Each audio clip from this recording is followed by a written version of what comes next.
ਵਾਹਿਗੁਰੂ ਜੀ ਕਾ ਖਾਲਸਾ ਵਾਹਿਗੁਰੂ ਜੀ ਕੀ ਫਤਿਹ। ਮੈਂ ਤੁਹਾਡੀ ਹੋਸਟ ਨੀਲਮ ਕੌਰ ਤੇ ਮੈਂ ਟੀਵੀ 84 ਦੇ ਸਾਰੇ ਦਰਸ਼ਕਾਂ ਤੇ ਸ਼ਰੋਤਿਆਂ ਦਾ ਦਿਲੀ ਸਵਾਗਤ ਕਰਦੀ ਹਾਂ ਪ੍ਰੋਗਰਾਮ ਸੱਚੋ ਸੱਚ ਵਿੱਚ, ਜਿਹੜੇ ਇਸ ਪ੍ਰੋਗਰਾਮ ਨਾਲ ਦੇਸ਼ਾਂ ਵਿਦੇਸ਼ਾਂ ਤੋਂ ਜੁੜ ਚੁੱਕੇ ਨੇ।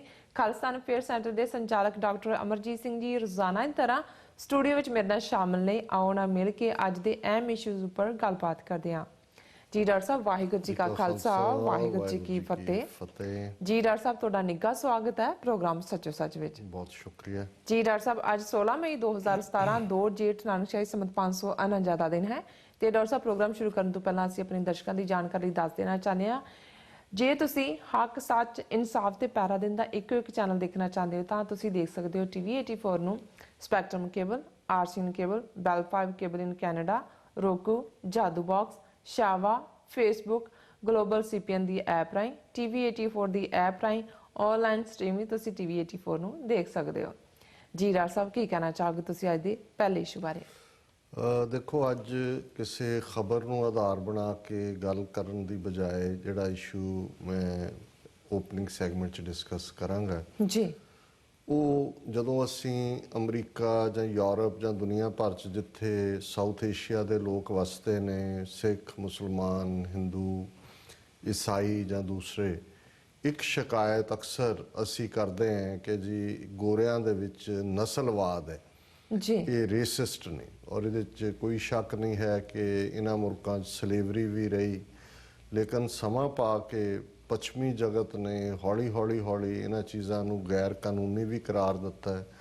ਜੇ ਇੰਡੀਵਿਜੂਅਲੀ ਕੋਈ ਜ਼ਿਆਦਤੀ ਵੀ ਕਰਦਾ ਹੈ, ਹੀਟ ਕ੍ਰਾਈਮ ਵੀ ਕਰਦਾ ਹੈ, ਤੇ ਸਾਰਾ ਸਿਸਟਮ ਹਰਕਤ 'ਚ ਆਉਂਦਾ ਹੈ, ਉਸ ਨੂੰ ਜਿਹੜਾ ਰਿਕਾਰਡ ਕੀਤਾ ਜਾਂਦਾ ਹੈ, ਉਸ ਦੇ ਉੱਤੇ ਫੈਡਰਲ ਲਾਅ ਨੇ, ਫੈਡਰਲ FBI ਇਨਵੋਲਵ ਹੁੰਦੀ ਹੈ, ਸਜ਼ਾਵਾਂ ਦਿੱਤੀਆਂ ਜਾਂਦੀਆਂ ਨੇ ਔਰ ਮੀਡੀਆ ਵੀ ਉਸ ਨੂੰ ਕਵਰ ਕਰਦਾ ਹੈ। ਔਰ ਇਹ ਉਹਨਾਂ ਦਾ ਯਤਨ ਹੁੰਦਾ ਹੈ ਕਿ ਇਹ ਇਸ ਕਿਸਮ ਦੇ ਵਾਕਿਆ, ਉਹ ਭਾਵੇਂ ਸਕੂਲਾਂ 'ਚ ਬੱਚਿਆਂ ਦੀ ਬੁਲਿੰਗ ਹੋਏ, ਹੇਟ ਕ੍ਰਾਈਮ ਹੋਣ, ਜਾਂ ਜੌਬਸ ਦੇ ਉੱਤੇ ਹੋ ਰਹੀ ਡਿਸਕ੍ਰਿਮੀਨੇਸ਼ਨ ਹੋਏ, ਇਕੁਅਲ ਇੰਪਲੋਇਮੈਂਟ ਓਪਰਚੁਨਿਟੀ ਕਮਿਸ਼ਨ ਦੇ ਸਾਹਮਣੇ ਤੁਸੀਂ ਚਲੇ ਜਾਂਦੇ ਹੋ, ਜੇ ਲੱਗੇ ਕਿ ਵੀ ਤੁਹਾਡੇ ਨਾਲ ਜ਼ਿਆਦਤੀ ਹੋਈ ਹੈ ਤੁਹਾਡੀ ਸਕਿਨ ਦੇ ਰੰਗ ਕਰਕੇ ਜਾਂ ਮੇਲ ਜਾਂ ਫੀਮੇਲ ਜੈਂਡਰ ਕਰਕੇ, ਕਈ ਵਾਰ ਈਵਨ ਉਮਰ ਕਰਕੇ ਵੀ, ਹਾਲਾਂਕਿ ਤੇ ਇਹ ਨਹੀਂ ਹੁੰਦਾ ਕਿ ਉਮਰ ਨਾਲ ਡਿਸਕ੍ਰਿਮੀਨੇਸ਼ਨ ਕਰੋ, ਪਰ ਕਈਆਂ ਨੂੰ ਸ਼ਿਕਾਇਤ ਹੁੰਦੀ ਹੈ ਕਿ ਜੇ ਸਾਡੀ ਜ਼ਿਆਦਾ ਉਮਰ ਹੈ ਤਾਂ ਸਾਡੀ ਬਜਾਏ ਯੰਗ ਬੰਦੇ ਨੂੰ ਰੱਖਿਆ ਜਾਂਦਾ ਹੈ, ਭਾਵੇਂ ਕਿ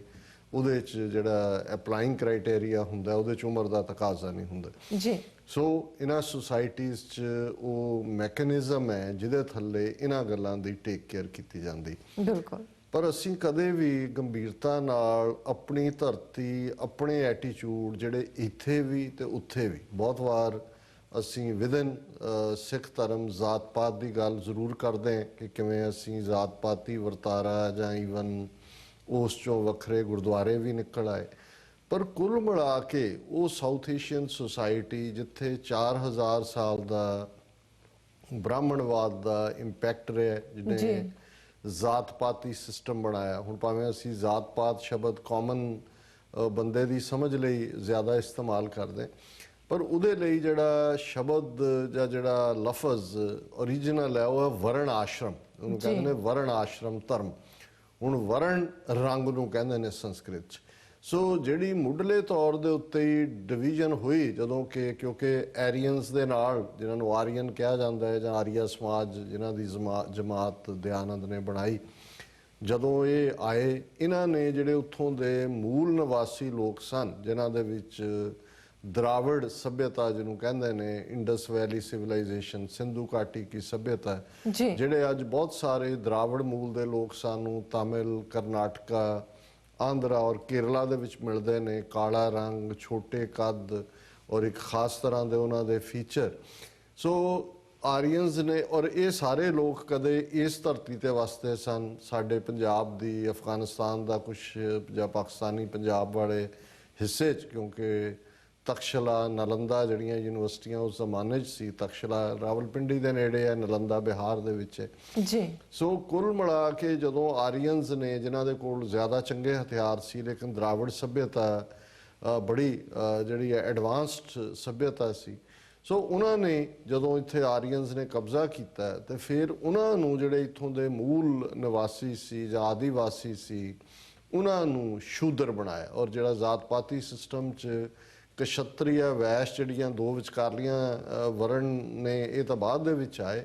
ਪਹਿਲਾਂ ਰੂਲਿੰਗ ਕਲਾਸ ਸੀ ਬ੍ਰਾਹਮਣ, ਔਰ ਬ੍ਰਾਹਮਣ ਆਰੀਅਨ ਖੁਦ ਬਣੇ, ਔਰ ਉਹਦੇ ਫੀਚਰ ਨੇ ਕਿ ਬਈ ਆਰੀਅਨ ਬ੍ਰਾਹਮਣ, ਚੌੜਾ ਮੱਥਾ, ਗੋਰਾ ਰੰਗ, ਲੰਬਾ ਨੱਕ, ਜੀ ਇਹ ਸਾਰੇ ਫੀਚਰ, ਔਰ ਉਹਨਾਂ ਨੂੰ ਸ਼ੂਦਰ ਬਣਾਇਆ। ਸੋ ਜਦੋਂ ਅਸੀਂ ਜ਼ਾਤ ਪਾਤੀ ਜਾਂ ਰੇਸਿਜ਼ਮ ਦੀ ਗੱਲ ਕਰਦੇ ਹਾਂ ਭਾਰਤ ਦੇ ਵਿੱਚ ਅੱਜ ਵੀ, ਬੇਸ਼ੱਕ ਕਹਿਣ ਨੂੰ ਭਾਰਤੀ ਸੰਵਿਧਾਨ 26 ਜਨਵਰੀ 1950 ਨੂੰ ਕੋਈ ਵਿਤਕਰੇ ਦੀ ਲਾਈਨ ਨਹੀਂ ਹੈ, ਪਰ ਕਿਸ ਕਿਸਮ ਦਾ ਦਲਿਤ ਭਾਈਚਾਰੇ ਨਾਲ ਜਦੋਂ ਕਿ ਵੱਡੇ ਹਿੱਸੇ ਨੂੰ ਫਿਰ ਉਹ ਸ਼ੂਦਰ ਬਣਾ ਦਿੱਤਾ ਗਿਆ, ਔਰ ਅੱਜ ਵੀ ਉਹ ਵਿਹਾਰ ਦੇ ਵਿੱਚ ਜਿਹੜਾ ਤੁਹਾਡਾ ਡੇ ਟੂ ਡੇ ਡੀਲਿੰਗ ਹੈ, ਕਿਵੇਂ ਉਹ ਇਲਾਕੇ ਨੇ ਜਿਨ੍ਹਾਂ 'ਚ ਦਲਿਤ ਘੋੜੇ ਤੇ ਨਹੀਂ ਚੜ ਸਕਦਾ, ਇੱਕੋ ਖੂਹ 'ਚ ਪਾਣੀ ਨਹੀਂ ਪੀਤਾ ਜਾ ਸਕਦਾ। ਈਵਨ ਅਸੀਂ ਖਬਰ ਡਿਸਕਸ ਕੀਤੀ ਸੀ ਕਿ ਜੇ ਉਹਨਾਂ ਨੇ ਬੈਂਡ ਵਜਾਇਆ ਆਪਣੀ ਬੱਚੀ ਦੇ ਵਿਆਹ ਤੇ ਤਾਂ ਕਿਵੇਂ ਉਹਨਾਂ ਦੇ ਖੂਹ 'ਚ ਜਿਹੜਾ ਉਹਨਾਂ ਨੇ ਮਿੱਟੀ ਦਾ ਤੇਲ ਪਾ ਦਿੱਤਾ। ਸੋ ਕੁੱਲ ਮਿਲਾ ਕੇ ਇਹ ਵਰਤਾਰਾ ਤਾਂ ਹੈ, ਪਰ ਅੱਜ ਦੁਨੀਆ 'ਚ ਇੱਕ ਵੱਡੀ ਇੰਡਸਟਰੀ ਜਿਹੜੀ ਮਨੀ ਮੇਕਿੰਗ ਹੈ, ਜਿਹਦੇ ਤੋਂ ਦੇਸ਼ ਜਿਹੜੇ ਨੇ ਉਹ ਫਖਰ ਕਰਦੇ ਨੇ, ਉਹ ਐਜੂਕੇਸ਼ਨ ਇੰਡਸਟਰੀ ਹੈ। ਹੁਣ ਜਿਵੇਂ ਅਮਰੀਕਾ ਦੀਆਂ ਯੂਨੀਵਰਸਿਟੀਆਂ ਜਿਹੜੇ ਪੜ੍ਹਨ ਆਉਂਦੇ ਨੇ, ਜਾਂ ਕੈਨੇਡਾ ਜਾਂ ਈਵਨ ਆਸਟ੍ਰੇਲੀਆ, ਸਾਡੇ ਬਹੁਤ ਸਾਰੇ ਸਟੂਡੈਂਟ ਆਏ। ਆਸਟ੍ਰੇਲੀਆ ਦੀ ਜਿਹੜੀ ਐਜੂਕੇਸ਼ਨ ਇੰਡਸਟਰੀ ਹੈ ਉਹ ਲਗਭਗ 22-23 ਬਿਲੀਅਨ ਡਾਲਰ ਦੀ ਹੈ, ਕਿਉਂਕਿ ਇੰਨੀਆਂ ਹਾਈ ਫੀਸਾਂ ਹੁੰਦੀਆਂ ਨੇ।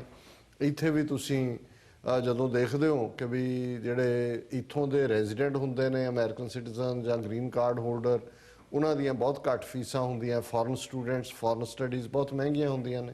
ਸੋ ਕੁੱਲ ਮਿਲਾ ਕੇ ਜਦੋਂ ਅਸੀਂ ਇਸ ਵਰਤਾਰੇ ਨੂੰ ਦੇਖਦੇ ਹਾਂ, ਫਿਰ ਜ਼ਾਹਰ ਹੈ ਕਿ ਇਹ ਜਿਹੜਾ ਭਾਰਤ ਨੇ ਵੀ ਸਮਾਂ ਪਾ ਕੇ ਆਪਣੀ ਐਜੂਕੇਸ਼ਨ ਇੰਸਟੀਟਿਊਸ਼ਨਸ, ਤਾਂ ਕਿ ਉੱਥੇ ਕੋਈ ਗੋਰਿਆਂ ਨੇ ਤਾਂ ਪੜ੍ਹਨ ਜਾਣਾ ਨਹੀਂ ਸੀ, ਯੋਗਾ ਲਈ ਭਾਵੇਂ ਜਾਣ, ਕਿ ਅਫਰੀਕਾ ਦੇ ਸਟੂਡੈਂਟ, ਉਹ ਭਾਵੇਂ ਯੁਗਾਂਡਾ ਹੋਏ, ਕੀਨੀਆ ਹੋਏ, ਨਾਈਜੀਰੀਆ ਹੋਏ, ਜਾਂ ਕੁਝ ਹੋਰ ਛੋਟੇ ਛੋਟੇ ਦੇਸ਼ਾਂ ਦੇ ਗਵਾਂਢੀ ਦੇਸ਼ਾਂ 'ਚੋਂ ਵੀ। ਹੁਣ ਇੱਕ ਪਾਸੇ ਤਾਂ ਉਹ ਐਜੂਕੇਸ਼ਨ ਇੰਸਟੀਟਿਊਸ਼ਨਸ ਵੱਡਾ ਹਿੱਸਾ ਉਹ ਪੈਸਾ ਬਣਾਉਂਦੇ ਨੇ ਉਹਨਾਂ ਤੋਂ, ਪਰ ਕਿਸ ਹੱਦ ਤੱਕ ਕਿੰਨਾ ਡੂੰਘਾ ਨਸਲਵਾਦ ਹੈ ਉੱਥੇ। ਅਸੀਂ ਤਾਂ ਇੱਥੇ ਸ਼ਿਕਾਇਤ ਕਰਦੇ ਹਾਂ ਮਾੜੀ ਮੋਟੀ ਇੱਕ ਗੱਲ ਤੋਂ, ਉੱਥੇ ਪੜ੍ਹਨ ਵਾਲੇ ਜਿਹੜੇ ਖਾਸ ਤੌਰ ਤੇ ਅਫਰੀਕਨ ਮੂਲ ਦੇ ਵਿਦਿਆਰਥੀ ਨੇ, ਜਿਹਨਾਂ ਦੇ ਕਾਲੇ ਰੰਗ ਦੇ ਨੇ ਔਰ ਜਿਨ੍ਹਾਂ ਨੂੰ ਹਬਸ਼ੀ ਕਿਹਾ ਜਾਂਦਾ ਹੈ, ਔਰ ਉਹਨਾਂ ਦੇ ਲਈ ਅਕਸਰ ਉਹ ਸ਼ਬਦ ਕਾਲੂ ਜਿਹੜਾ ਉਹਨਾਂ ਨੂੰ ਕਿਹਾ ਜਾਂਦਾ ਹੈ।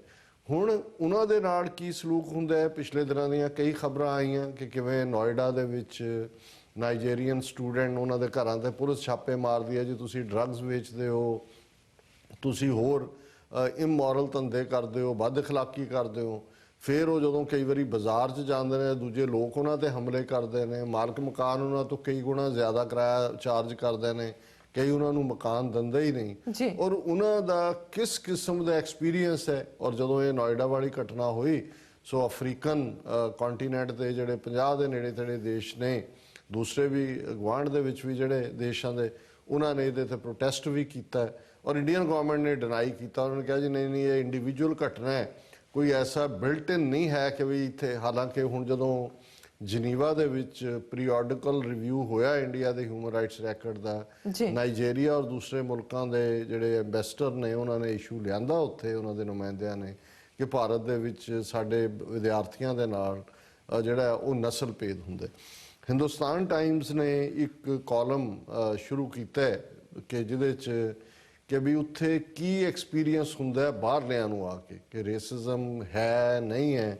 ਔਰ ਉਹਦੇ 'ਚ ਉਹਨਾਂ ਨੇ ਪਹਿਲਾ ਆਰਟੀਕਲ ਛਾਪਿਆ, ਔਰ ਇਹ ਐਕਸਪੀਰੀਅੰਸ ਹੈ ਉਸ ਸਟੂਡੈਂਟ ਦਾ ਜਿਹੜਾ ਕਿ ਉੱਥੇ ਜਿਹੜੀਆਂ ਭਾਰਤ ਦੀਆਂ ਅੱਡ-ਅੱਡ ਯੂਨੀਵਰਸਿਟੀਆਂ 'ਚ ਵੀ ਸਟੂਡੈਂਟ ਪੜ੍ਹਦੇ ਨੇ, ਉਹਨਾਂ ਦੀ ਐਸੋਸੀਏਸ਼ਨ ਦਾ ਸੈਕਟਰੀ ਵੀ ਹੈ। ਇਹਦਾ ਨਾਂ ਜਿਹੜਾ ਯੂਗੋ ਮਨੈਂਡੀ ਲਾਰੈਂਸ ਹੈ, ਨਾਈਜੀਰੀਆ ਦਾ ਇਹ ਮੂਲ ਰਹਿਣ ਵਾਲਾ ਹੈ, ਔਰ ਇਹ ਦਿੱਲੀ ਦੇ ਵਿੱਚ ਪੈਰਾਮੈਡੀਕਲ ਤੇ ਮੈਨੇਜਮੈਂਟ ਇੰਸਟੀਚਿਊਟ ਦੇ ਵਿੱਚ ਵਿਦਿਆਰਥੀ ਦੇ ਤੌਰ ਤੇ 3 ਸਾਲ ਦੀ ਪੜ੍ਹਾਈ ਲਈ ਆਇਆ। ਔਰ ਉਹਨੇ ਜਿਹੜਾ ਆਪਣਾ ਐਕਸਪੀਰੀਅੰਸ ਦਿੱਤਾ ਹੈ, ਉਹ ਮੈਂ ਉਹਦੇ ਸ਼ਬਦਾਂ 'ਚ ਹੀ ਜੋ ਹਿੰਦੁਸਤਾਨ ਟਾਈਮਸ ਨੇ ਛਾਪਿਆ ਮੈਂ ਪੜ੍ਹਨਾ ਚਾਹੁੰਦਾ, ਇਹ ਦੱਸਣ ਦੇ ਲਈ ਕਿ ਵੀ ਜਦੋਂ ਅਸੀਂ ਦੂਸਰਿਆਂ ਬਾਰੇ ਕੁਝ ਕਹਿੰਦੇ ਹਾਂ, ਔਰ ਬਾਬਾ ਫਰੀਦ ਜਦੋਂ ਸਾਨੂੰ ਇਹ ਯਾਦ ਕਰਾਉਂਦੇ ਨੇ ਕਿ ਫਰੀਦਾ ਜੇ ਤੂੰ ਅਕਲ ਲਤੀਫ ਕਾਲੇ ਲਿਖ ਨਾ ਲੇਖ, ਆਪ ਨੜੇ ਗਰੀਬਾਨ ਮੈਂ ਸਿਰ ਨੀਵਾ ਕਰ ਦੇਖ, ਕਿ ਦੂਸਰਿਆਂ ਬਾਰੇ ਕੁਝ ਲਿਖਣ ਤੋਂ ਪਹਿਲਾਂ, ਦੂਸਰਿਆਂ ਬਾਰੇ ਕੁਝ ਕਹਿਣ ਤੋਂ ਪਹਿਲਾਂ ਆਪਣੇ ਅੰਦਰ ਅਸੀਂ ਝਾਕ ਕੇ ਦੇਖੀਏ ਕਿ ਸਾਡਾ ਵਰਤਾਰਾ ਕੀ। ਔਰ ਜਦੋਂ ਮੈਂ ਇਹ ਪੜ੍ਹ ਰਿਹਾ, ਇਹ ਨਹੀਂ ਹੈ ਵੀ ਉੱਥੇ ਰਹਿਣ ਵਾਲੇ ਸਾਊਥ ਏਸ਼ੀਅਨ ਔਰ ਭਾਰਤ ਦੇ ਲੋਕ ਜਾਂ ਪਾਕਿਸਤਾਨ ਦੇ ਲੋਕ ਉਹਨਾਂ ਦਾ ਇਹ ਵਰਤਾਰਾ ਹੈ। ਇੱਥੇ ਵੀ ਸਾਡਾ ਮਾਈਂਡਸੈਟ ਜਿਹੜਾ ਹੈ, ਅਸੀਂ ਕਾਲਿਆਂ ਪ੍ਰਤੀ ਕੀ ਐਟੀਟਿਊਡ ਰੱਖਦੇ ਹਾਂ, ਅਸੀਂ ਮੈਕਸੀਕਨ ਲੋਕਾਂ ਪ੍ਰਤੀ ਕੀ ਐਟੀਟਿਊਡ ਰੱਖਦੇ ਹਾਂ, ਅਸੀਂ ਸਪੈਨਿਸ਼ ਲੋਕਾਂ ਪ੍ਰਤੀ ਜਿਨ੍ਹਾਂ ਨੂੰ ਅਸੀਂ ਆਪਣੇ ਨਾਲੋਂ ਇਨਫੀਰੀਅਰ ਰੇਸ ਮੰਨਦੇ ਹਾਂ, ਔਰ ਗੋਰਿਆਂ ਦੇ ਸਾਹਮਣੇ ਅਸੀਂ ਜੀ ਹਜ਼ੂਰੀ ਕਰਦੇ ਹਾਂ, ਗੋਰਿਆਂ ਦੇ ਨਾਲ ਅਸੀਂ ਦੋਸਤੀ ਦਾ ਜਿਹੜਾ ਬੜਾ ਫਖਰ ਵੀ ਕਰਦੇ ਹਾਂ। ਔਰ ਇਹਦਾ ਟਾਈਟਲ ਹੈ ਲੈਟਸ ਟਾਕ ਅਬਾਊਟ ਰੇਸਿਜ਼ਮ। ਔਰ ਉਹਦੇ 'ਚ ਜਿਹੜਾ ਉਹ ਸਟੂਡੈਂਟ ਹੈ ਉਹ ਕਹਿ ਰਿਹਾ ਕਾਲੂ was the first word I learned in India, ਕਿ ਜਦੋਂ ਜਿਹੜਾ ਮੈਂ ਪਹਿਲਾ ਸ਼ਬਦ ਸਿੱਖਿਆ ਉਹ ਕਾਲੂ ਹੈ ਜੀ। I came to India 3 years ago. When the plane that brought me from Nigeria finally touched down in Delhi, I felt exhilarated. I was ready to embrace a new culture and its people. This, after all, was the land of Mahatma Gandhi. ਕਿ ਮੈਂ ਜਦੋਂ 3 ਸਾਲ ਪਹਿਲਾਂ ਦਿੱਲੀ 'ਚ ਉਤਰਿਆ, India ਆਇਆ, ਜਹਾਜ਼ 'ਚੋਂ ਉਤਰਦੇ ਹਾਂ, ਕਿਉਂਕਿ ਮੈਂ ਨਾਈਜੀਰੀਆ ਤੋਂ ਹਾਂ, ਤੇ ਮੈਨੂੰ ਬੜਾ ਉਤਸ਼ਾਹ ਸੀ ਔਰ ਮੇਰੇ ਅੰਦਰ ਇੱਕ ਚਾਹ ਸੀ ਕਿ ਮੈਂ ਇੱਕ ਨਵੀਂ ਤਹਿਜ਼ੀਬ ਔਰ ਨਵੇਂ ਲੋਕਾਂ ਦੇ ਨਾਲ ਹੁਣ ਵਾਬਸਤਾ ਹੋਵਾਂਗਾ। ਔਰ ਇਹ ਜਿਸ ਧਰਤੀ ਤੇ ਮੈਂ ਆਇਆ ਇਹ ਮਹਾਤਮਾ ਗਾਂਧੀ ਦੀ ਧਰਤੀ ਹੈ ਜੀ। Then 21 years old, I was almost childlike about wanting to discover India, its history, its vast and varied territory, its diverse people, its food, its language, its music and its movies. I had enrolled for a course at the Delhi Paramedical and Management Institute and I walked into class with a broad smile on my face. ਉਦੋਂ ਮੈਂ 21 ਸਾਲਾਂ ਦਾ ਸੀ, ਬੱਚੇ ਵਾਂਗ ਮੇਰੇ 'ਚ ਜਗਿਆਸਾ ਸੀ ਭਾਰਤ ਨੂੰ ਖੋਜਣ ਦੀ, ਉਹਦੇ ਇਤਿਹਾਸ, ਉਸ ਦੀ ਲੰਬਾ ਚੌੜਾ ਇਲਾਕਾ, ਉਸ ਦੇ ਵੱਖ-ਵੱਖ ਕਿਸਮ ਦੇ ਲੋਕ, ਇਸ ਦਾ ਖਾਣਾ, ਜ਼ਬਾਨਾਂ ਅੱਡ-ਅੱਡ, ਮਿਊਜ਼ਿਕ ਔਰ ਫਿਲਮਾਂ। ਔਰ ਮੈਂ ਦਿੱਲੀ ਪੈਰਾਮੈਡੀਕਲ ਮੈਨੇਜਮੈਂਟ ਦੇ ਵਿੱਚ ਵਿਦਿਆਰਥੀ ਦੇ ਤੌਰ ਤੇ ਦਾਖਲ ਹੋਇਆ ਸੀ ਔਰ ਮੈਂ ਪਹਿਲੇ ਦਿਨ ਆਪਣੀ ਕਲਾਸ ਦੇ ਵਿੱਚ ਬੜੇ ਬ੍ਰੌਡ ਸਮਾਈਲ, ਮੁਸਕਰਾਉਂਦੇ ਚਿਹਰੇ ਦੇ ਨਾਲ ਜਿਹੜਾ ਦਾਖਲ ਹੋਇਆ ਜੀ। I was unprepared for the racist onslaught. ਮੈਂ ਨਸਲਵਾਦੀ ਹਮਲੇ ਦੇ ਲਈ ਵੀ ਤਿਆਰ ਨਹੀਂ ਸਾਂ। It has hit me with unforgiving consistency every single day for the last 3 years that I have been here। ਮੈਂ ਪਿਛਲੇ 3 ਸਾਲਾਂ 'ਚੋਂ ਕੋਈ ਦਿਨ ਐਸਾ ਨਹੀਂ ਹੈ ਜਿੱਦਣ ਮੈਂ ਇਸ ਹਮਲੇ ਦਾ ਸ਼ਿਕਾਰ ਨਾ ਹੋਇਆ ਹੋਵਾਂ ਨਸਲਵਾਦ ਦੇ। The racist slurs, the frightened looks, the deep and long stares are a part of my everyday life। ਕਿ ਕਿਵੇਂ ਜਿਹੜਾ ਨਸਲਵਾਦੀ ਤਾਨੇ ਜੀ, ਡਰੇ ਲੋਕ ਜਿਹੜੇ ਦੇਖ ਰਹੇ ਨੇ ਔਰ ਟਿਕਟਿਕੀ ਬਣ ਕੇ ਮੇਰੇ ਵੱਲ ਦੇਖਣਾ, ਇਹ ਹੁਣ ਮੇਰਾ ਰੋਜ਼ਾਨਾ ਜ਼ਿੰਦਗੀ ਦਾ ਹਿੱਸਾ ਬਣ ਗਿਆ। I am not alone, every African in India has the same experience. ਇਹ ਇਕੱਲਾ ਮੇਰੇ ਨਾਲ ਨਹੀਂ ਵਾਪਰਦਾ, ਹਰ ਅਫਰੀਕਨ ਮੂਲ ਦਾ ਜਿਹੜਾ ਭਾਰਤ 'ਚ ਉਹ ਇਸ 'ਚੋਂ ਗੁਜ਼ਰਦੇ। ਜੀ। The first Hindi word I learned was kalu. I continue to hear it everywhere I go, in the classroom, on the street, at the vegetable vendor's stall, in the neighborhood where I live in South Delhi. I am constantly reminded that I am black and that I am judged by the color of my skin। ਪਹਿਲਾ ਹਿੰਦੀ ਜ਼ਬਾਨ ਦਾ ਸ਼ਬਦ ਜਿਹੜਾ ਮੈਂ ਸਿੱਖਿਆ ਉਹ ਕਾਲੂ ਸੀ। ਮੈਂ ਕਿਤੇ ਵੀ ਜਾਵਾਂ, ਕਲਾਸਰੂਮ 'ਚ ਹੋਵਾਂ, ਗਲੀ 'ਚ ਹੋਵਾਂ, ਸਬਜ਼ੀਆਂ ਵਾਲੀ ਰੇਹੜੀ ਤੇ ਹੋਵਾਂ, ਗਵਾਂਢ 'ਚ ਹੋਵਾਂ, ਮੈਂ ਸਾਊਥ ਦਿੱਲੀ 'ਚ ਰਹਿੰਦਾ ਔਰ ਇਹ ਗੱਲ ਮੈਨੂੰ ਬਾਰ-ਬਾਰ ਯਾਦ ਕਰਵਾਉਂਦੀ ਹੈ ਕਾਲੂ ਕਿ ਮੈਂ ਕਾਲਾ ਹੈ ਔਰ ਮੈਨੂੰ ਮੇਰੇ ਸਕਿਨ ਦੇ, ਮੇਰੀ ਚਮੜੀ ਦੇ ਰੰਗ ਕਰਕੇ ਮੇਰੀ ਪਛਾਣ ਬਣਾਈ ਹੋਈ ਹੈ। Fear is a constant companion. I am acutely conscious of being different. I don't know when I'll be told I am a cannibal or when the police will knock on my door and alleged that I am a drug peddler. There is a disastrous pornographic image of Africans that Indians carry in their heads in which I am some kind of pimp. I cannot even think of approaching a pretty lady in a restaurant to say hi because I have already been typecast। ਹੁਣ ਇਹਦੇ 'ਚ ਕੈਨੀਬਾਲ ਹੁੰਦਾ ਹੈ ਜਿਹੜਾ ਮੁਰਦੇ ਨੂੰ ਖਾਏ ਔਰ ਅਫਰੀਕਨਾਂ ਬਾਰੇ ਇਹ ਮਸ਼ਹੂਰ ਕੀਤਾ ਹੋਇਆ ਹੈ ਕਿ ਵੀ ਇਹ ਮੁਰਦੇ ਖਾ ਜਾਂਦੇ ਨੇ ਮਰਿਆਂ ਨੂੰ। ਸੋ ਉਹਦੇ 'ਚ ਉਹਨਾਂ ਨੇ ਕਿਹਾ ਕਿ ਵੀ ਮੇਰਾ ਜੇ ਕੋਈ ਪੱਕਾ ਸਾਥੀ ਹੈ ਤਾਂ ਉਹ ਮੇਰਾ ਡਰ ਹੈ ਜਿਹੜਾ ਮੇਰੇ ਨਾਲ ਰਹਿੰਦਾ। ਮੈਨੂੰ ਆਪਣੇ ਆਪ ਦਾ ਇਹ ਰਿਮਾਈਂਡਰ ਹੈ ਆਪਣੇ ਲਈ ਕਿ ਮੈਂ ਬਾਕੀਆਂ ਨਾਲੋਂ ਵੱਖ ਹਾਂ, ਕਿਉਂਕਿ ਮੈਨੂੰ ਇਹ ਹਮੇਸ਼ਾ ਡਰ ਰਹਿੰਦਾ ਵੀ ਪਤਾ ਨਹੀਂ ਕਦੋਂ ਮੈਨੂੰ ਕੈਨੀਬਾਲ ਮੁਰਦੇ ਖਾਣਾ ਕਹਿ ਦੇਣ ਔਰ ਕਦੋਂ ਪੁਲਿਸ ਨੇ ਆ ਕੇ ਮੇਰੇ ਦਰਵਾਜ਼ੇ ਤੇ ਦਸਤਕ ਦੇਣੀ ਹੈ ਔਰ ਮੈਨੂੰ ਇਹ ਕਹਿ ਕੇ ਕਿ ਮੈਂ ਡਰੱਗ ਪੈਡਲਰ ਹੈ, ਡਰੱਗਸ ਵੇਚਦਾ, ਉਹ ਇਸ ਕਰਕੇ ਮੈਨੂੰ ਉਹਨਾਂ ਨੇ ਘੜੀਸ ਕੇ ਲੈ ਜਾਣਾ। ਇਹ ਇੱਕ ਅਫਰੀਕਨਾਂ ਦਾ ਜਿਹੜਾ ਇਮੇਜ ਭਾਰਤੀਆਂ ਦੇ ਦਿਮਾਗਾਂ 'ਚ ਬੜਿਆ ਹੋਇਆ ਹੈ, ਉਹ ਇਹੀ ਹੈ ਕਿ ਮੈਂ ਕਿਸੇ ਕਿਸਮ ਦਾ ਦਲਾਲ ਹੈ ਜਿਹੜਾ ਡਰੱਗਸ ਵੇਚਦਾ ਹੈ ਜਾਂ ਦੂਸਰਾ ਬਦ ਅਖਲਾਕ ਕੰਮ ਕਰਦਾ। I can not even think of ਅਪਰੋਚਿੰਗ, ਮੈਂ ਤਾਂ ਇੰਨਾ ਖੌਫਜ਼ਦਾ ਹੈ ਕਿ ਵੀ ਮੈਂ ਕਦੇ ਰੈਸਟੋਰੈਂਟ 'ਚ ਕਿਸੇ ਸੋਹਣੀ ਕੁੜੀ ਨੂੰ ਦੇਖ ਕੇ ਹਾਏ ਵੀ ਨਹੀਂ ਕਹਿ ਸਕਦਾ ਕਿ ਮੇਰੇ ਜਿਹੜਾ ਇਮੇਜ ਬਣਿਆ ਹੋਇਆ ਉਹੀ ਜਿਹੜਾ ਮੇਰਾ ਦੁਸ਼ਮਣ ਨਾ ਬਣੇ। I am tired of being a black man in India. Our landlords rent their homes to us only because they can extract extra bucks. We pay more than you ordinary Indians would ever pay. We have roofs over our head because you have greed for money.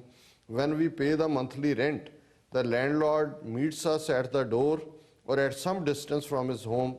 He never says, please come in and have a cup of tea and meet my family. I have heard of Indian hospitality but have never experienced it. If sometimes they show up at our door to collect the monthly rent, they never want to come in, as if it were a crime to enter a black man's house. ਜੀ ਕਿ ਮੈਂ ਥੱਕ ਗਿਆ ਕਾਲਾ ਬੰਦਾ ਹੋ ਬਣ ਕੇ। ਸਾਡਾ ਜਿਹੜੇ ਸਾਨੂੰ ਲੈਂਡਲੋਰਡ ਕਦੇ ਕਿਰਾਏ ਤੇ ਘਰ ਨਹੀਂ ਦਿੰਦੇ, ਜੇ ਦਿੰਦੇ ਨੇ ਤਾਂ ਇਸ ਲਈ ਕਿ ਉਹ ਬਹੁਤ ਜ਼ਿਆਦਾ ਕੀਮਤ ਸਾਡੇ ਤੋਂ ਚਾਰਜ ਕਰ ਸਕਦੇ ਨੇ ਬਾਕੀ ਭਾਰਤੀਆਂ ਦੇ ਮੁਕਾਬਲੇ। ਸਾਡੇ ਸਿਰਾਂ ਤੇ ਇਸ ਲਈ ਛੱਤ ਹੈ ਕਿਉਂਕਿ ਤੁਹਾਡਾ ਪੈਸੇ ਦੇ ਲਈ ਲਾਲਚ ਹੈ।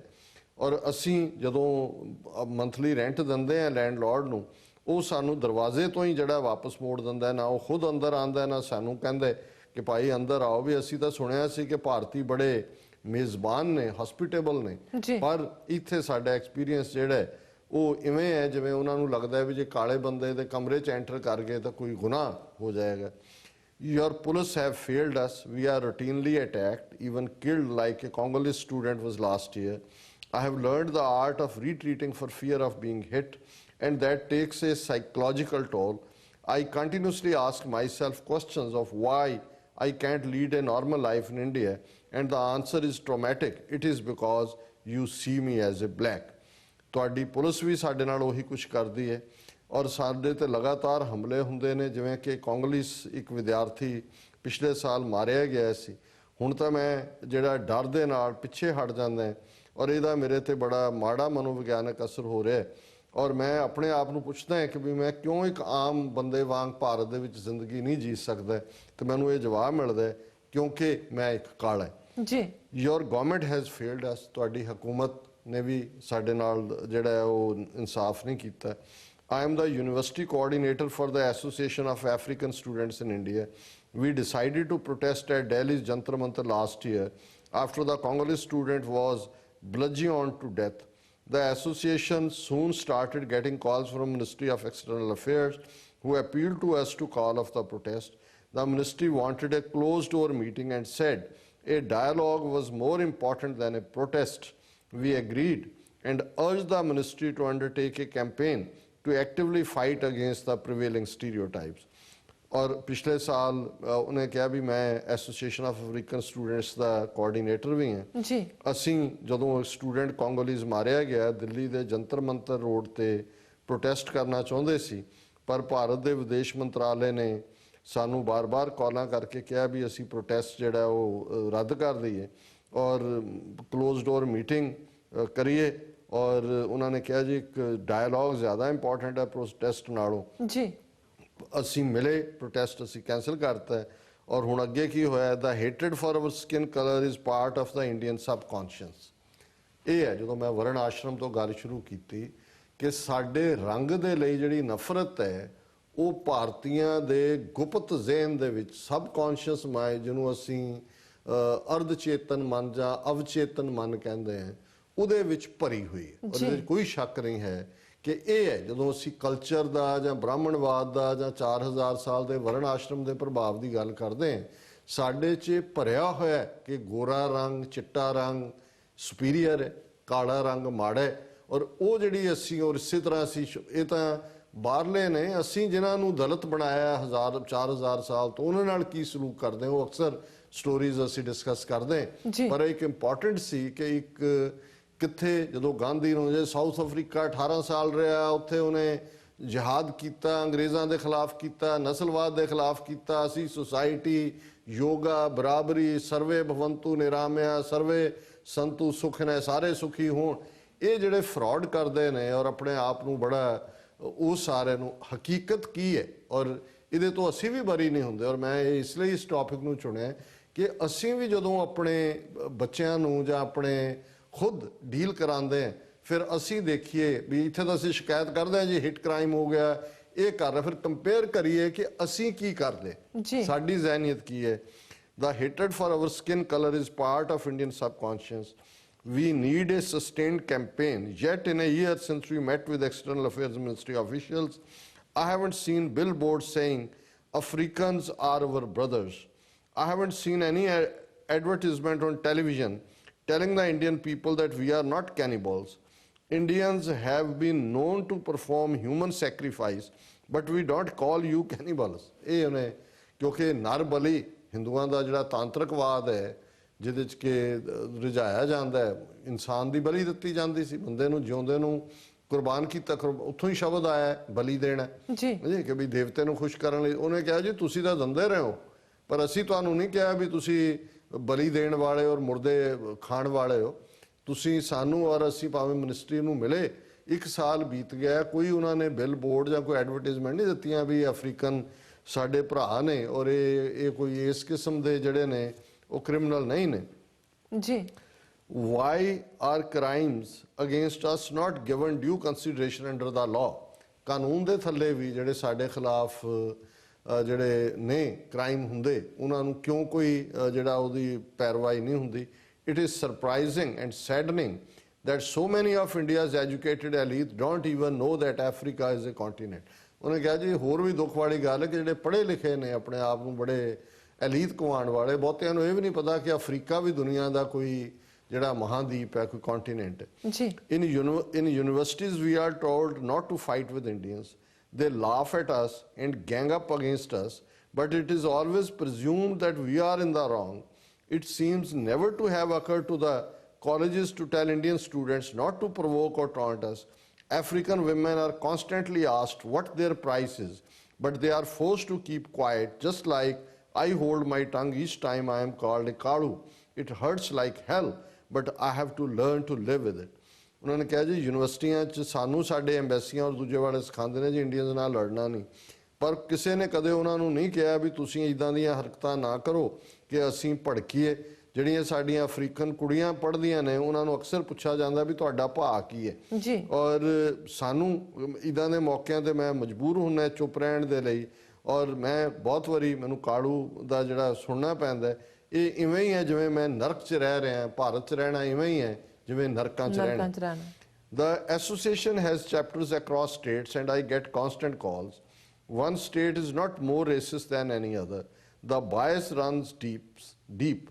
It takes discipline and strength to survive here.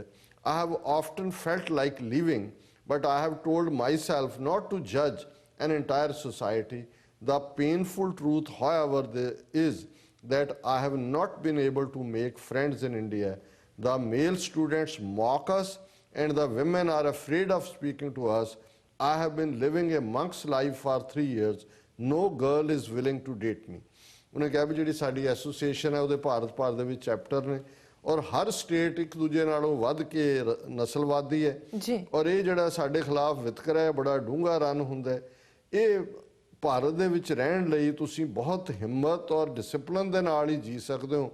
ਮੈਂ ਕਈ ਵਾਰੀ ਸੋਚਦਾ ਮੈਂ ਚਲੇ ਜਾ, ਫਿਰ ਮੈਂ ਆਪਣੇ ਆਪ ਨੂੰ ਕਿਹਾ ਵੀ ਚਲੋ ਕੁਝ ਲੋਕ ਮਾੜੇ ਹੋ ਸਕਦੇ ਨੇ, ਸਾਰਾ ਸਮਾਜ ਤਾਂ ਮਾੜਾ ਨਹੀਂ, ਪਰ ਸੱਚੀ ਗੱਲ ਇਹ ਹੈ ਕਿ ਮੈਂ ਅੱਜ ਤੱਕ ਭਾਰਤ 'ਚ ਕਿਸੇ ਨੂੰ ਦੋਸਤ ਨਹੀਂ ਬਣਾ ਸਕਿਆ, ਕਿਉਂਕਿ ਕਿਸੇ ਨੇ ਮੈਨੂੰ ਦੋਸਤ ਬਣਾਇਆ ਹੀ ਨਹੀਂ। ਕਹਿਣਾ ਇਹ ਚਾਹੁੰਦੇ ਕਿ ਵੀ ਜਿਹੜੇ ਮੇਲ ਸਟੂਡੈਂਟ ਨੇ ਉਹ ਤਾਂ ਸਾਡਾ ਮਜ਼ਾਕ ਬਣਾਉਂਦੇ ਨੇ, ਮੌਕ ਕਰਦੇ ਨੇ, ਔਰ ਔਰਤਾਂ ਜਿਹੜੀਆਂ ਨੇ ਉਹ ਸਾਡੇ ਤੋਂ ਵੈਸੇ ਹੀ ਡਰਦੀਆਂ ਨੇ। ਮੈਂ ਇੱਕ ਜਿਹੜਾ ਫਕੀਰ ਦੀ ਤਰ੍ਹਾਂ 3 ਸਾਲ ਇੱਥੇ ਗੁਜ਼ਾਰੇ ਨੇ, ਮੈਂ ਕਦੇ ਕਿਸੇ ਲੜਕੀ ਨੂੰ ਕੋਈ ਮੇਰੇ ਨਾਲ ਡੇਟ ਨੂੰ ਤਿਆਰ, ਮਤਲਬ ਤਾਂ ਜ਼ਾਹਰ ਹੈ ਕਿ ਨਫ਼ਰਤ ਦਾ ਲੈਵਲ ਕੀ ਹੈ ਜੀ। I avoid going out because I don't want to be stared at. ਮੈਂ ਤਾਂ ਬਾਹਰ ਵੀ ਨਹੀਂ ਨਿਕਲਦਾ ਕਿ ਮੇਰੇ ਨੂੰ ਲਗਾਤਾਰ ਘੂਰਿਆ ਜਾਏਗਾ। I don't want people turning their faces away with unmasked disgust ਕਿ ਵੀ ਜਦੋਂ ਉਹ ਨਫ਼ਰਤ ਵੀ ਦਿਖਾਉਂਦੇ ਨੇ ਉਹ ਕੋਈ ਚਿਹਰੇ ਤੇ ਮਾਸਕ ਨਹੀਂ ਲੁਕਾਉਂਦੇ ਨਹੀਂ ਕਿ ਉਹ ਸਾਨੂੰ ਕਿਵੇਂ ਨਫ਼ਰਤ ਕਰਦੇ ਨੇ।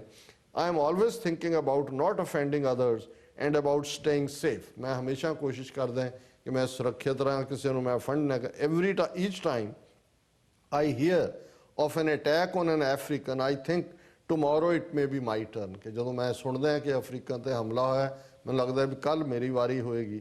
I even dress in Indian clothes to let people know that I am trying to imbibe the local culture, but all they see is a Kalu ਕਿ ਮੈਂ ਭਾਰਤੀ ਕੱਪੜੇ ਹੀ ਪਾਉਂਦਾ। ਹੋ ਸਕਦਾ ਧੋਤੀ ਬੰਦਾ ਹੋਵੇ ਵਿਚਾਰਾ ਦੱਸਣ ਲਈ ਵੀ ਮੈਂ ਵੀ ਤੁਹਾਡੇ ਵਾਂਗ ਹੈ, ਪਰ ਉਹਨੇ ਕਿਹਾ ਵੀ ਮੈਨੂੰ ਹਰ ਵਾਰੀ ਕਾਲੂ ਹੀ ਸੁਣਨਾ ਪੈਂਦਾ। Till the government steps forward to destroy stereotypes, we will continue to be soft targets। ਕਿ ਅਸੀਂ ਟਾਰਗੇਟ ਰਵਾਂਗੇ ਜਦੋਂ ਤੱਕ ਜੇ ਕੋਈ ਸਰਕਾਰ ਪੇਸ਼ਕਦਮੀ ਨਹੀਂ ਕਰਦੀ।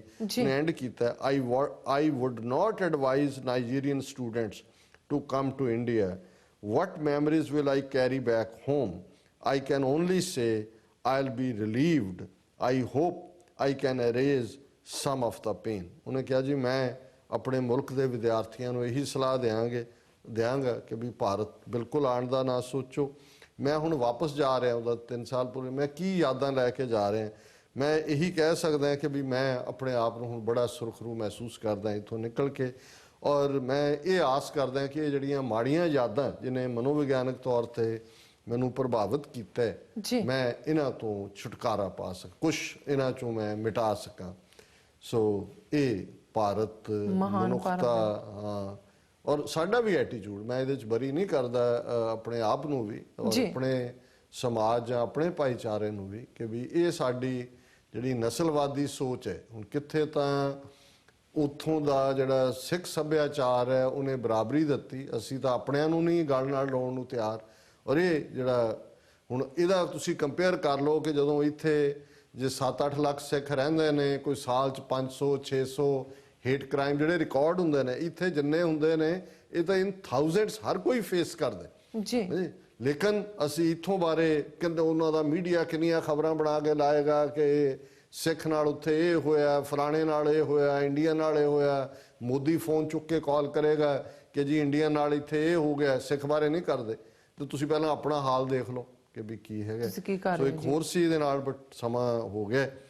ਟ੍ਰਿਬਿਊਨ ਦਾ ਐਡੀਟੋਰੀਅਲ ਹੈ ਅੱਜ ਦਾ ਕਿ ਦਲਿਤ ਐਟਰੋਸਿਟੀਜ਼ ਨਾਓ ਕਾਊਜ਼ ਕਮ ਇਨ ਦਾ ਮਿਕਸ, ਕਿ ਵੀ ਜਿਹੜੇ ਮੁਸਲਮਾਨਾਂ ਈਸਾਈਆਂ ਨਾਲ ਤਾਂ ਹੋ ਹੀ ਰਿਹਾ ਸੀ, ਹੁਣ ਦਲਿਤਾਂ ਨੂੰ ਕਿਵੇਂ ਟਾਰਗੇਟ ਕੀਤਾ ਔਰ ਉਹਨਾਂ ਨੂੰ ਜਿਹੜਾ ਹਮਲਾ ਉਹਨਾਂ ਦੇ ਕਰਨ ਲਈ ਪਛੜੀਆਂ ਜਾਤਾਂ ਦੇ ਲੋਕਾਂ ਨੂੰ ਇਸਤੇਮਾਲ ਕੀਤਾ ਜਾਂਦਾ ਹੈ। ਔਰ ਹੁਣ ਗਾਂ ਦਾ ਬਹਾਨਾ ਵੀ ਹੈ ਵੀ ਤੁਸੀਂ ਗਾਂ ਮਾਸ ਖਾਂਦੇ ਹੋ, ਗਾਵਾਂ ਦਾ ਚਮੜਾ ਲਾਂਦੇ ਹੋ ਜਾਂ ਦੂਜਾ ਕਰਦੇ ਹੋ। ਸੋ ਇਹ ਵੀ ਮੈਂ ਇਹਨੂੰ ਇਸ ਲਈ ਚੁਣਿਆ ਸੀ ਵੀ ਇਹ ਵੀ ਉਸ ਨਸਲਵਾਦ ਨੂੰ ਦਿਖਾਉਂਦਾ ਹੈ ਜਿਹੜਾ ਅੱਜ ਹਿੰਦੂਤਵੀ ਏਜੰਡੇ ਦੇ ਥੱਲੇ ਉੱਥੇ ਕਾਮਨ ਜਿਹੜਾ ਹੈ ਵਛਿੰਦਾ ਉਹ ਉਸ ਨੂੰ ਲੈ ਰਿਹਾ। ਪਰ ਇਹ ਇੱਕ ਬੜੀ ਮੂਵਿੰਗ ਸਟੋਰੀ ਹੈ ਕਿ ਕੀ ਉੱਥੇ ਜਿਹੜਾ ਇਸ ਕਿਸਮ ਦਾ ਨਸਲਵਾਦ ਹੈ ਕਿਸ ਹੱਦ ਤੱਕ ਫੈਲਿਆ ਹੋਇਆ। ਜੀ ਡਾਕਟਰ ਸਾਹਿਬ ਬਿਲਕੁਲ। ਇੱਥੇ ਲੈਣੇ ਆ ਬ੍ਰੇਕ। ਵਿਊਅਰਸ ਵਿਚਾਰਾਂ ਦਾ ਸਿਲਸਿਲਾ ਇਸ ਤਰ੍ਹਾਂ ਚੱਲਦਾ ਰਹੇਗਾ। ਮਿਲਦੇ ਆ ਆਫਟਰ ਦਿਸ ਸ਼ਾਰਟ ਬ੍ਰੇਕ।